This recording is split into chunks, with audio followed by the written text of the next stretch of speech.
Hello, I'm Euan Crumley and welcome to this New Year Physio video clinic. I'm delighted to say I'm joined by Paul Hobrough of ichatphysio, whose expert physio advice you can read every month in AW, of course, and he's here to answer your questions and help you get 2021 off to a strong start when it comes to your fitness goals.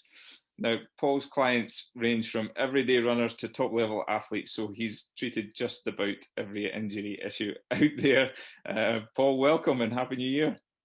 Happy New Year to you, Euan. Yeah, thank you very much for having me. I think it's great that after 2020, we kind of got this opportunity for what feels like a bit of a new start, vaccines, all that sort of stuff. I don't want to get all the political stuff in, but it just feels, doesn't it, like we're in a position where we can kind of wipe the slate clean a bit and move forward. So I'm dead happy to be here and answer any questions and stuff. Well, thank you for taking the time to do it. And well, as you say, right now, a lot of people will be getting various fitness projects off the ground or trying to get them off the ground and setting themselves targets. It's the traditional thing to do at this time of year. And I guess that therefore then means you tend to be a very busy man at this time of year treating injuries or issues that arise. I mean, what are the main kind of issues that you would see around this time of year? So typically around this time of year, people start their New Year's resolutions, right? So they need a little bit of time to go from zero to hero, and then we start to pick up things probably about mid-January, where people have just gone at it too hard, and the classics, necks and backs, because people have been sat like this over Christmas and then suddenly they're jumping around and doing all sorts of stuff. Old knee problems resurge themselves dramatically. And actually an interesting one where you've been spending less time on your feet and then you suddenly get up and start going again. We get plantar fasciitis, as it's as well known, and the Achilles tendinopathy, which I've said before, and I'll say it again, the Achilles is like your most boring friend. It hates change. And the point is that 2 weeks over Christmas where people have put their feet up and not run, that is to your Achilles equally as bad as having suddenly increased your training by 50%. So they're the sort of things that creep in early on. However, we also have what I've termed COVID neck and COVID back, which I alluded to at the beginning, which is something that is almost like its own pandemic in itself, you know. And we're seeing loads and loads at this moment in time of really, really chronic neck issues and mid-back, low back pain we know all about, right? But mid-back, that kind of, that hunch posture like this, mid-back and necks, there'll be people reading this, listening to this, watching this, that will go, oh my God, yeah, that's me. And it is purely through the different way we've lived our life over, well, the majority of 2020. Yeah, so what specifically is causing that? So I don't like to say it's posture, like everybody wants to just rush straight to posture. And actually, from a scientific point of view, we can't accurately link posture to musculoskeletal injury. However, as we know, a change in people's normal daily routine can often have a significant impact. So most people would understand that if they spend 9 hours at a desk every day, and then they suddenly went, right, now I'm going to, march to the top of Kilimanjaro or something, that they would discover some different muscles that were working outside of that. And it's exactly the same, and that can be in reverse. So if you're used to being in your nice desk set up in your fancy office that work have paid for, and they've had somebody come in and make sure your chair's correct, and then suddenly you're, in the front room or lying in bed because you're trying to get an email to look like you've been awake since work time, if you work from home, then all these positions change. And gradually over time, it's like the the opposite of the evolution of man, where we gradually get more upright. People are going the other way. And it's just that amount of time that you spend in that position. And if we just look at most recent history, if you look at any one of your friends or family and watch them texting, you'll notice that their thumb suddenly has this ability to bend like this, which we didn't used to have. That's something that it's part of our, I would call it devolution rather than evolution, but that we've got these other skills. I mean, before mobile phones came along, who knew that we could do this sort of dexterous things with our thumbs? So COVID, over let's call it what it is, a 10-month period of relative lockdown. 10 months is plenty of time to change people's habits, change people's positions. And so we'll have the opposite effect when we come out of that. People will find it a struggle when they get to their nicely set up desk. It won't feel normal anymore. So the actual intricate injury that may be taking place is normally to do with a muscle that isn't used to working for those durations of time suddenly having to work, and a muscle that was used to being in a particular position now being on a stretch or losing some of its strength. And all of that change in the body is creating these aches and pains. Yeah, and I think you can correct me if I'm wrong here, but there's perhaps a common mistake that I can certainly vouch for among sort of fellow runners, is that there's perhaps a lack of awareness that one issue in the body is linked to so many other things, so that one thing starts to go wrong, say down here, is going to eventually have an impact all the way up here. So it's so important to have every single area working in a similar position of strength. Yeah, I mean, look, so let's relate this directly to runners. So basically, people have found it very, very difficult to access any races. There's been virtual races, but I don't think there's anything quite like, if you like your slightly more distance runs, your cross country at this time of year, being shoulder to shoulder, argy-bargy, and really pushing yourself beyond your perhaps training limit and really working hard. Now, if you've got used to being in this position, your lung capacity is going to be reduced. So let's just look at our seat position at work and, for example, a golf swing. So people go, relax into your golf swing. So what people do is they go, well, where feels relaxed? Well, it feels relaxed in the position. So you can draw a parallel between the way people sit and the position they're in their golf swing. And very difficult for a coach to go, oh no, you need to be more upright and relaxed. It just doesn't work. So the same thing with runners is the position that you spend most of your time in when you're trying to relax and find your flow. That's a different position now to the one that perhaps it was in 1999. So we've got to think about how we're going to expand that chest and actually get our three areas of our lungs open. We need to get to the bases, and when you're hunched forwards like this, you don't get to your bases.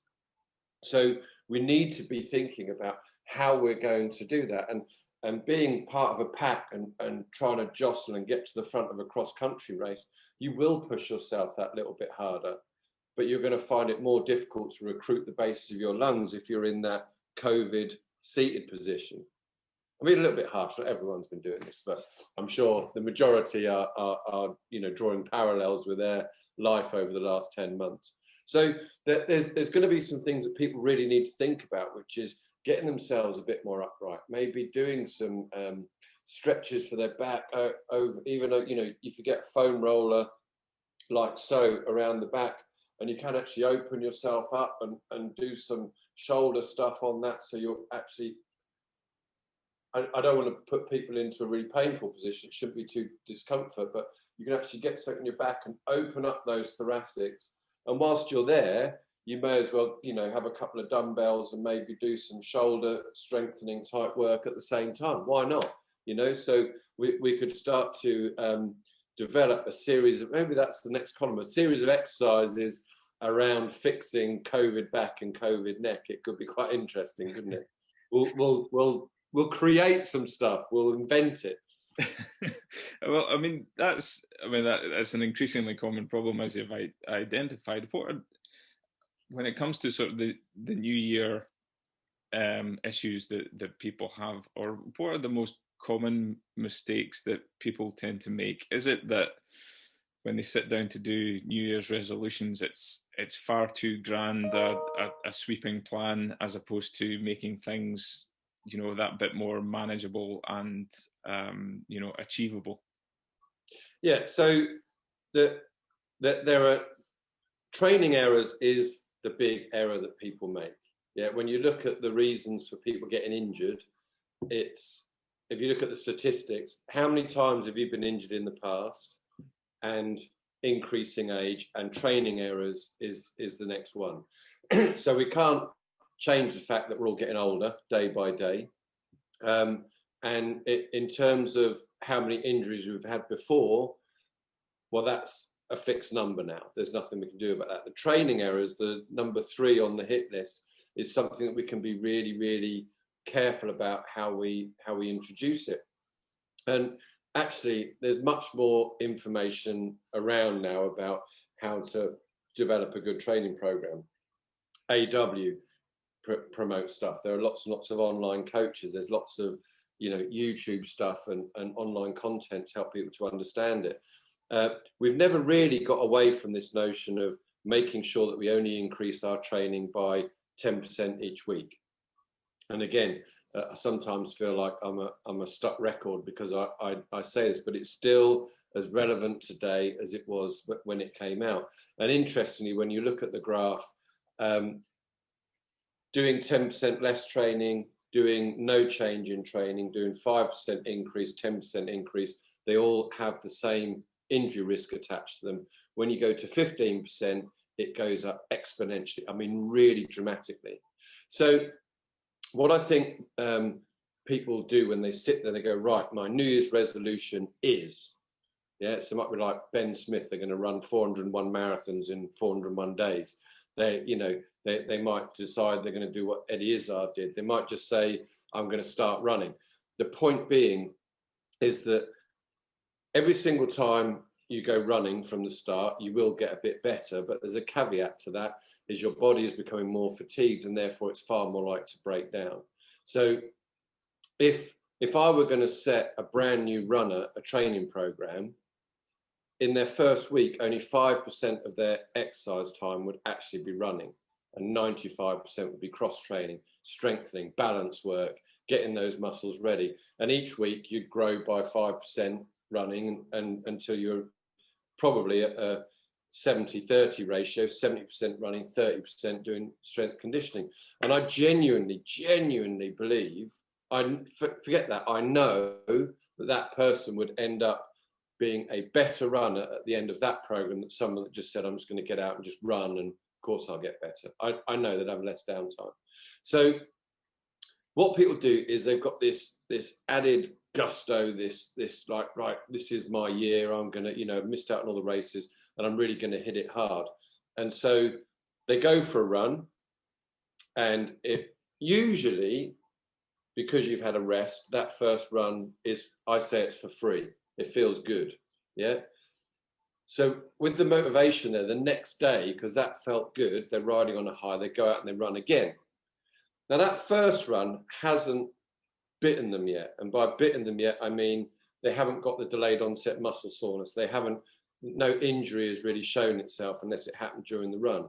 So by day 3, run 1 is now biting them and letting them know what they've done. And they've still got run 2 to really come along and grab them again. But because they're motivated and they knew it's going to be hard, they run on day 3. So by the time day 4 comes, do you see what I mean? It just builds up and builds up to the point where they're running with limps, their body's listing to one side, they're dragging their foot, they look like Kaiser Sose off The Usual Suspect, whatever. It's horrific to look, and just drive around, today, tomorrow, 4th, 5th of January, and look at people out running. They're normally the ones that got the very, very clean running kit. It's a new thing, and you'll notice all sorts of biomechanical. You won't need to be me to notice the biomechanical issues. So my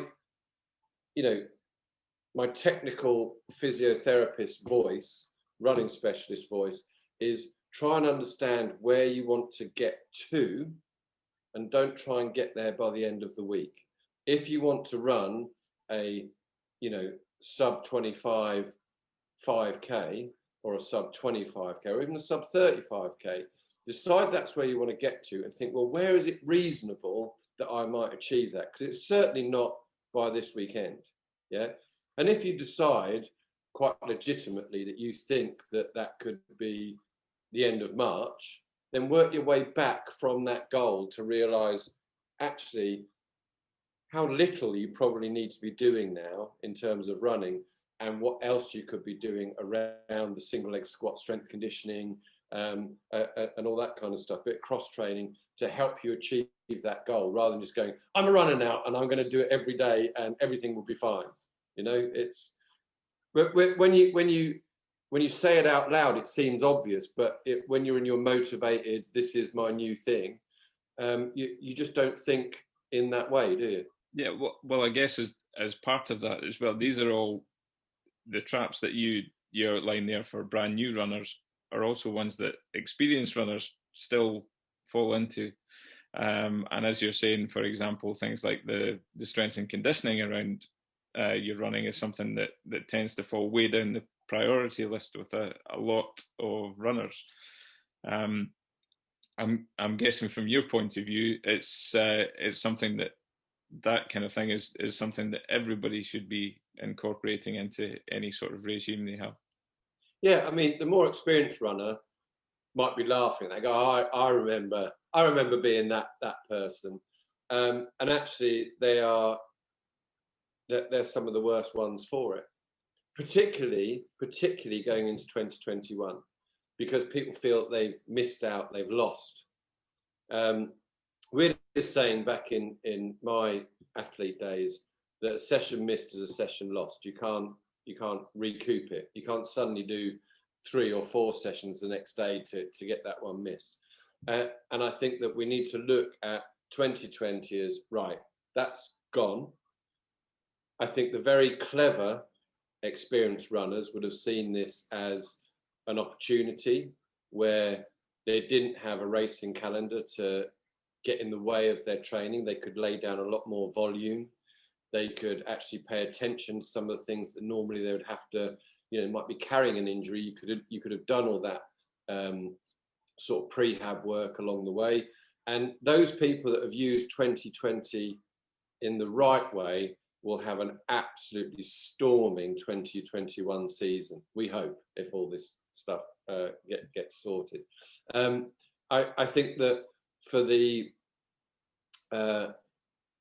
if you like, the mid-pack runner, the really good club runner, if we're thinking about the elites and then coming to the sub-elite, they will be probably the more at risk of saying, I'm going to try and lift my game. I'm going to go for it now because I didn't quite do it. And the same rules apply. Just look at where you want to get to. Is it an age group world record I want? Is it because I want to get PBs this year? Have I just gone from one age group to the next and I've just assumed that as I've gone into the 50 to 55 category, for example, I'm suddenly going to win everything, so I've got to push myself. You can see all of these different pitfalls right the way down to someone who's just trying to break into the national team or trying to break into a county squad. There's lots of impetus to want to push yourself and really go for it now and feel like you're in the right shape in January, whereas actually it's a process. Look at where you've got to peak and work backwards and find out what you need to be doing today, tomorrow, and the next day, and then work out, as you work backwards from your peak point, am I disobeying that 10% increase rule anywhere? And it's not just Tuesday's run is normally, 10 miles, so I'm going to make it 11 miles and I've done my 10% there. It's looking at the whole week and the whole month on month, and have you kept that 10%? Because people go, oh, it only applies to my long run on a Sunday, and they realise they've done 20% more on their Tuesday and Thursday runs. doesn't work. It's got to be 10% everywhere, you know, otherwise you've still broken that rule. So set your goal, work backwards, and then do the calculations. And if you do that, your injury risk remains the same as if you did less training. That's what people need to kind of get their head around. Yeah, and well, you touched on it there with in terms of the prehab kind of routine, and it is something that's mentioned very heavily in the next edition of AW about ideas and exercises and things that people should be doing around their running. How crucial is the range of movement, getting that different type of movement into your body? Because obviously running such a repetitive process to go through. How crucial is it to get that range of movement in there? Well, listen, people become fixed around this idea that the stride length should be X or Y. And actually, a lot of people overstride. Yeah.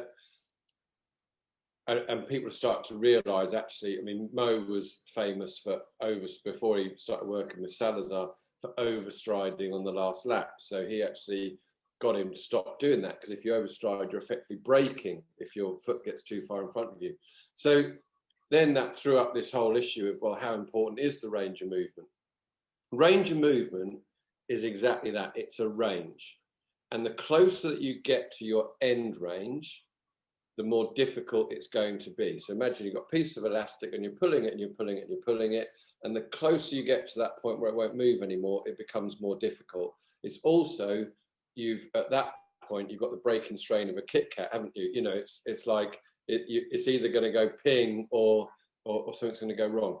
So by increasing that range, effectively increasing the length of the elastic, you have a much lower relative exercise level going on in the mid-range. So if you've got someone, in order to run their normal stride pattern, is getting to their end of range, then they are putting themselves at a greater injury risk, but their muscle firing capacity has to be lowered. We've got agonist and antagonistic muscles. So if you think about kicking a football, I know it doesn't relate directly to running, but it's the clearest picture I can give. If you think about kicking the football, the agonist is the quadricep muscle on the front of your thigh, and the antagonist is the hamstring. And what the hamstring is doing is stopping you from flipping your leg in two. So as you do the power from the quads to kick the football, the hamstring's got to slow that down so you don't smash your kneecap at the end of it.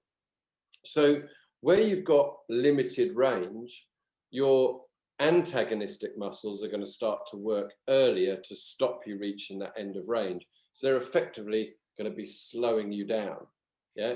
So by increasing your overall range of movement, you are putting yourself slap bang in the mid-range of your available range, which means that no muscles are working against you doing everything you want to do and being at the optimum level of that. So we've all seen the person running, shuffling along, where their feet hardly leave the ground and they've got the stride gait of a 6-year-old. Yeah?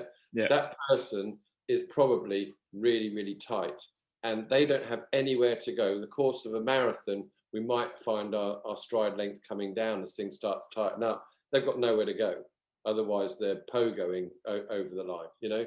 So if you can generate that broader available range, and you only have to work in the middle 50%, everything is better for you. Everything across the board, every distance, everything. And that said, what we don't want to do is to become so flexible that we're almost like hypermobile, because you can lose some connectivity from the contractile muscles. So you want some available tension, but you don't want to be working to your range. And if you are super flexible and you don't have any problems in that area, focus more on strength. If you're strong, but you've got the gait of a 6-year-old child, then think a bit more about flexibility. So take a bit of responsibility for understanding what I'm saying and deciding where you fit on this scale, honestly, not how you view yourself, but an honest internal view, and then decide what you've got to work on.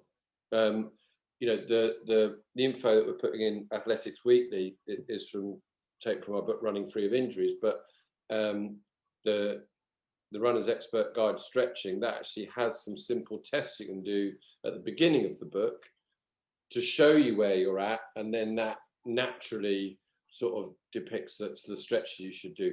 I read the reviews on the books, and some of the people that have, shall we say, not necessarily given me 5 stars for the Runner's Expert Guide Stretching, their big problem has been the fact that I haven't set them a program. So I've given them all the stretches, and they go, but there's no program for me to follow at the end.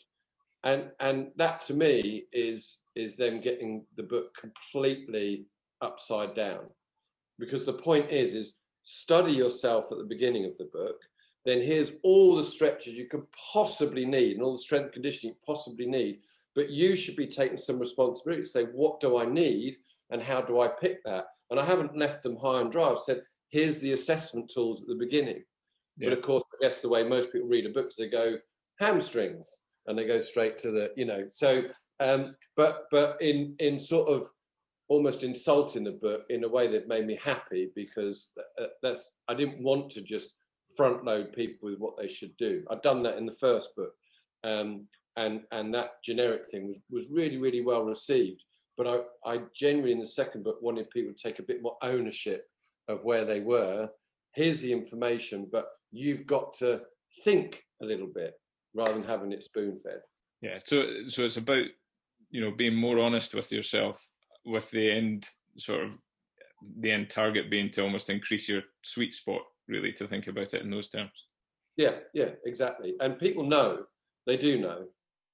You know, they know that, you know, every time they do hill reps, they end up with a sore back because their hip flexors are really tight and they haven't stretched them out. And they think, oh, before next time I'll do it. You know, people understand that their, you know, glutes get long and weak from sitting all day at a desk, and then they expect them to suddenly be this Ferrari engine when they go for a run. They know they should be doing some glute activation work and strengthening. People do know it's, you know, the ostrich scenario. They put their head in the sand and go, if I just run, I'll get better at running, rather than seeing the bigger picture and thinking, if I did some work strengthening my glutes, that is free speed, even if I don't change my technique. Is the biggest barrier to it just because people don't see the net gain, you know, immediately? It's because it's a longer process that you will get this benefit, but it's further down the line. Is that perhaps why there's a reluctance to pick it up? Yeah, I think that's people's perception. But, you know, 6 weeks of doing an exercise, some exercises, if you did them now, then by Valentine's Day, you're a faster runner with less injury likelihood. By Valentine's Day, I mean, really, and there will be people that will probably be catching up with this and looking at you know, maybe reading it around Valentine. Why didn't I do this from January? So it isn't as long as people think. I've spoken to, I'd say 80% of the runners that come through here and asked them about this. And the point is, the feeling they get from going running is unlike anything else. You know, the lungs are burning, the wind's in your face, it's hard, you're pushing, you know, against the clock. Doing single leg squats in the spare room, it doesn't have, you know, it just doesn't do it for you, does it? So it all depends upon what you want. If you want that experience when you're running, you can get that at any single level of runner that you are. Everybody experiences that. If you actually want to be a good runner, or dare I say the best runner, and you're not doing that boring stuff, then it's a pipe dream. It isn't going to happen. That is just a fact. So people need to be honest with themselves, say, what type of runner do I want to be? Yes, I enjoy the buzz of actually running. How good would that buzz be if I was going 5 or 10% faster? And is that buzz from that worth, you know, 15 minutes, 10 minutes a day in the spare room or in the lounge doing a few extra bits? I would argue every time it massively is, but it doesn't sell itself very easily to the people that just want the wind in their face. But if that's what you want, go and be a runner and just do that. But if you want to be really good or you want to be better than you are now, don't just do that, because it isn't going to, it's not miraculously, going to happen. It's like the joke where someone's praying to God about wanting to win the lottery, and after several weeks, God's voice comes down and said, for God's sake, buy a ticket at least. It's that kind of thing. It's people just expect it to happen, and you've got to put the work in. It doesn't matter how many books I write, how many times I preach on here. That person's got to go, do you know what? I am actually going to try something different in 2021 and see if what this, bald-headed git is talking about might actually work. And you know what? Eventually they'll come back and go, my God, it does. Oh, go figure, it does. Wow, that stuff actually does work.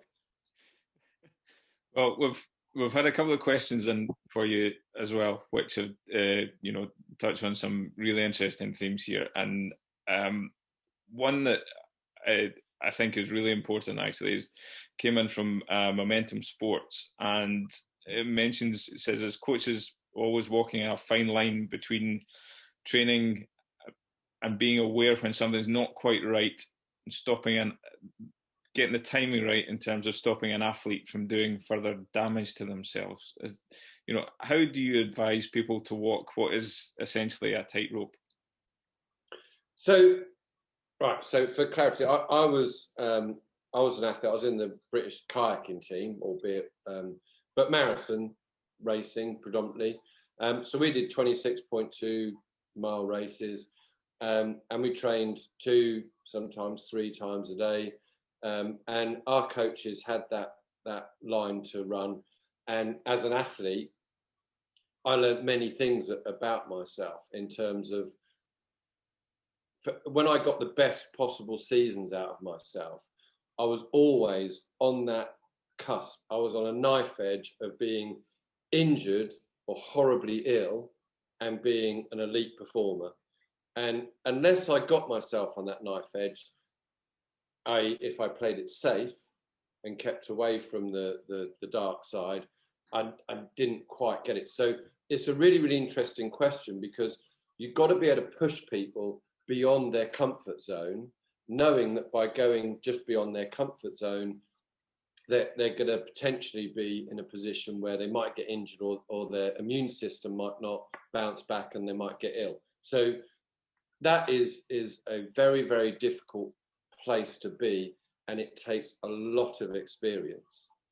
I was in the team for 16 years, and I reckon it was in the last 2 or 3 years where I really understood that balance, and I'd made all the mistakes, and I'd got ill once a month, for 2 years straight, because I was just pushing it over the edge. So how do you recognize it? It is so individual. You will know that you've got athletes that just eat up the volume and seem fine. And you've got these athletes that struggle with volume, but somehow a month before race day, suddenly super compensate from what they have done, and they spring forwards of everybody. You've got to know your athlete, and it's almost like a chess game. You've got to decide who's doing what when. And a good coach doesn't have one session that this group of individuals just all goes and does exactly the same. They're whispering in the guy's ear, look, the first couple, I just want you to hold at 80%, and then I want you to fly on the rest of it. And it's about managing the individual, but it's not just the coach's responsibility. As an athlete, I wrecked my knee. I didn't tell my coach. He was a scary Hungarian guy, and if I told him, it would have been seen as a weakness. If we started getting a cold, he used to make us eat a raw onion like an apple. Some very old-fashioned views going in there. So I pushed myself through injuries, not telling my coach, because I didn't want to be, not considered for things. I would hide a cold and go to work. And we had this thing, which I'm not sure is very sensible, but if it was above the neck, we can keep training. If it was below the neck, we stopped training. And I think lots of people have heard that before. But you're training someone that's clearly ill, and you just made that arbitrary decision. Where is the neckline? But we wanted to train. We wanted to push ourselves. So I think it's difficult to give a sweeping statement across that. However, sorry to bang on about this, but if you're getting them to do all their prehab, and they're doing everything possible, some people are going to slip the wrong edge of the knife edge. That's what's going to happen. And within your coaching group, you're trying to manage lots of people, and you hope that the majority stay on that edge for as long as possible. But as long as you're doing the stuff in the background, you don't, forget your homework, we just want to run. You don't become that person. You've done everything possible, and that's as much as you can do. People will get injured, people will get ill. You just got to try and make sure that you're doing all the stuff around it. Be Dave Brailsford, use hand gel before everyone else was talking about because of COVID. Make sure that people are being sensible. And don't let the athlete who thinks it's cool to be in a vest when it's snowing on the ground, have a chat to them about how they might think about protecting themselves. It's not big, it's not clever. It's all right to wrap up a bit. Yeah, again, well, it links into a lot of what you've talked about as well, just seeing that bigger picture, to seeing the thing as a whole, what's going to benefit me, making decisions based on, is this going to help me reach the goal that I'm aiming for? Yeah, we had this thing in our group when we were training, is that sometimes as a young athlete, you go, I could just murder a burger or something, and we were trying to be quite strict with our diet. And you just ask yourself the question, is this decision going to make me more likely to go at the Olympics or less likely to go at the Olympics? Or actually, is it got a neutral level? So obviously going out, and drinking 5 pints and dancing the night away, that's less likely. Yeah. Having this burger might actually be neutral. But if I do it 3 days in a row, it's definitely a negative. Yeah. Is going to bed early going to improve? Yes, that's a positive. And you've got this seesaw all the time where you're making decisions based upon, is this good? Is this bad? Could this be neutral? Because we've still got to live our lives. Mental health is a big thing. And I think that if you're all work and no play, you become a very, very dull person. Actually, your personality goes and you find it more difficult to achieve. But there are times when you can do these things, times to eat the burger, times to maybe, have that pint of whatever. Everyone's on dry January now, so it has less impact. But do you know what I mean? It's work that seesaw as hard as you can, but make honest decisions from an honest appraisal. Yeah.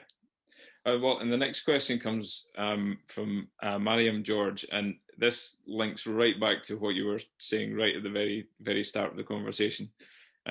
She mentioned that historical lower back issues have been leading to ITB numbness, tightness, and a sharp darting pain, especially after a long run. What's the best stretch to mitigate this? Okay, so first of all, the IT band itself doesn't sound like it's the key factor here, but just to clear something off, foam roll the IT band all you want, but it isn't going to lengthen it, right? It's got a tensile strength steel. Again, things that I've said a million times before. So let's take the IT band out of that equation. So we're looking clearly at what we've got. We've got a bit of numbness coming in here, which suggests that there's a nerve not happy. I don't want to say trapped. It sounds too dramatic. But there's a nerve that's not happy. We've got the lower back, which is the first thing that was mentioned. So that sounds to me like it's the leading cause. In between the lower back and the rest of that leg, we've got the glute. We've got the nerves that descend the leg have got to get past or through or under the glute somewhere. So that's my most obvious thought process around where is going to be the cause of that numbness. So stretching your piriformis and your glute muscle, very simple. You pull your knee and your ankle up towards your chest and you stretch out that muscle, or the pigeon pose lying on your front. I believe Athletics Week will have some lovely images of this just out now. In terms of the low back, here's the thing, is that your hip flexor, so the muscle that you are basically not using very much once you're sat in a chair, and actually you're shortening a little bit, needs to be strong and at its biggest length at the end part of your leg swing. So as you kick your heel up towards your backside, it originates from the lower back and comes through to the front of the hip. The hip flexor is a very, very strong, often tight muscle that will override your lower back. So whilst I believe that this is more complex than the answer I'm giving, I would be stretching out the glute and the hip flexor. And I believe on every single day of the week that that is going to make an improvement in this person's situation. It probably, most likely, isn't the full answer. But if you had to say what's the best exercise, which I believe was the front of the question, hip flexor and glute is your best chance. Yeah. Okay, and the next question relates to knee problems, which is handily the subject of your latest column in the January edition of AW, which is, you know, a myriad of problems come from this, but there's a familiar thread runs through it all, and it's from this question is from Sonia, who mentions her right knee has started to hurt after a run which is incorporating hills. She says, I've also gradually upped my distance from 5K to 11K. I can run on it, but it niggles. It feels bruised at the top of the kneecap, but no obvious signs of bruising or swelling. Again, are there any stretches I can do to prevent it from happening in the future? Okay, so if I've got that information right, it feels like a pocket bruise just above the kneecap or the top of the kneecap. Yeah. So I would argue at this point that this might be something called a bursa. A few people have heard of bursitis. The knee has got lots of, it's a nice mechanical moving part. A bursa, think of them like a whoopee cushion. Yeah. And a whoopee cushion that you've just sprayed a bit of olive oil into the middle. So it creates this complete lack of friction. And if you'd have put that whoopee cushion between a bone and a tendon going over the top of it, you can see the benefit it's going to have. That's going to slide and glide and stop the tendon from rubbing on the bone like a docking rope holding a boat. Now, those bursa do a fantastic job at reducing friction in all these places, not just in the knee, shoulder, they're everywhere. But if one becomes inflamed, it's like you've blown the whoopee cushion up. So the olive oil isn't touching itself. It's now created less space in that area and friction is increased. Now, correct me if I'm wrong, but you said it was particularly bad if she did hill reps. Yeah, it started to hurt after a run incorporating hills, yep. Right, okay, incorporating hills. So what we've got here is a situation where the quads have probably been working a bit more. By having that greater knee bend on running up hills, has the kneecap perhaps just come up a little bit higher, which it does. It's designed to slide up and down, and just irritated that bursa that sits at the top there, which is, you know, you've got a key tendon going over the front of the knee there. And so I would suggest that she'd probably create a little bit of bursitis in that bursa that's just above the kneecap there.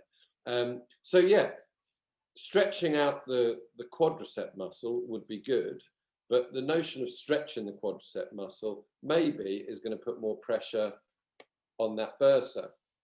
So in this instance, I might suggest foam rolling the quad to actually help iron that out a little bit or deliver a bit of length there. And actually, rather than being a stretch, you could put yourself on a decline board, so where your heel is higher than your toes, and you could do some small little squats so that you're actually strengthening up, but your toes are lower than your heel, so it's not necessarily stressing that quite so much, and you start to build up some strength at the same time as foam rolling and a gentle bit of stretching around there. Again, physio it's like being, you know, the person trying to figure out who done it. Yeah, your Hercule Poirot, right? And there's some mixed messages in what I'm hearing about this, in when it's hurting, where it's hurting, and what started it. There's more to this picture, but based upon the most obvious piece of information, foam roll, do some decline squats on there every other day with the decline squats, and then we can see how it was. But if she wants to reach out to me and get more depth, then we could do that via ichatphysio, for example, and really drill down it, because you could go either way on that one. Yeah, well, to wrap things up from the discussion, as you say, if people have issues that they're wanting to follow up on, you recently launched ichatphysio, which is a virtual online portal for being able to still have a proper physio session, but obviously in the current circumstances without face-to-face appointments. Yeah, so listen, when we just answered those questions, you could see it was difficult, because when people come on, so exactly like we're doing now, Euan, yeah, we're on a Zoom call, and the person effectively gives me that question.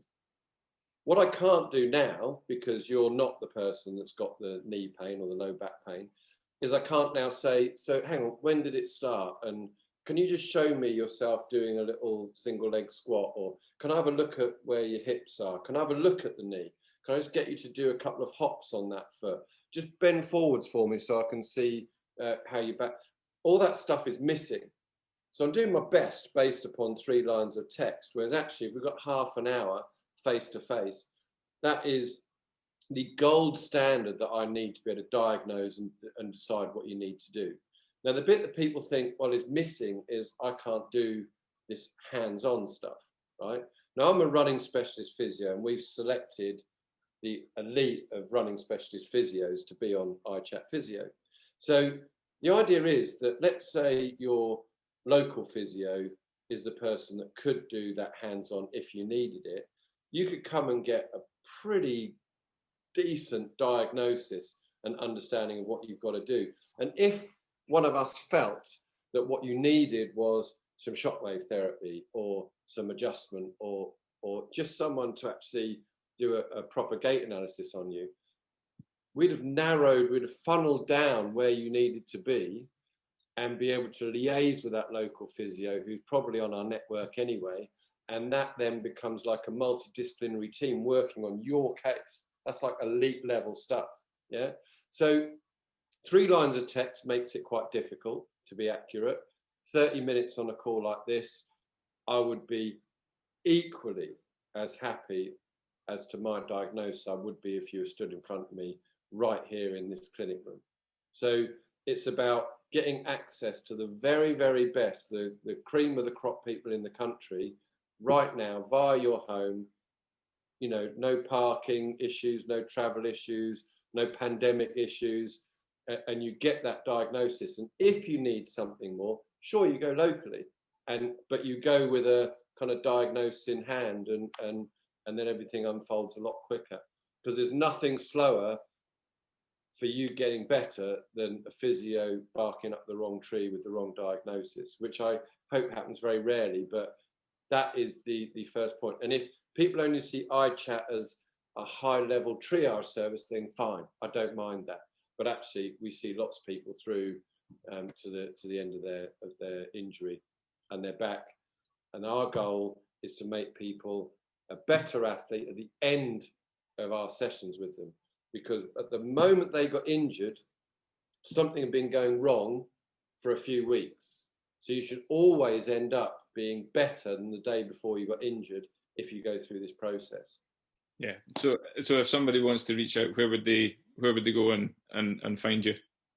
Well, I created an app, ichatphysio. So you go to Google Play or the iOS store, you tap in ichatphysio, and we pop up there. It's free. It's free to download anyway. You have to pay for the physio service, and then you just fill out a few details, and you choose whether you want general physio, or for most people here, they want to get the running specialist physio, and through you go. And then you're linked up with that person. We've got physios available for every minute of every waking moment of every day, including weekends. So provided they're not booked up, you'll be able to book in with them almost at a moment's notice to get that injury sorted. Right, brilliant, Paul. Thank you very much again for your time. No problem at all.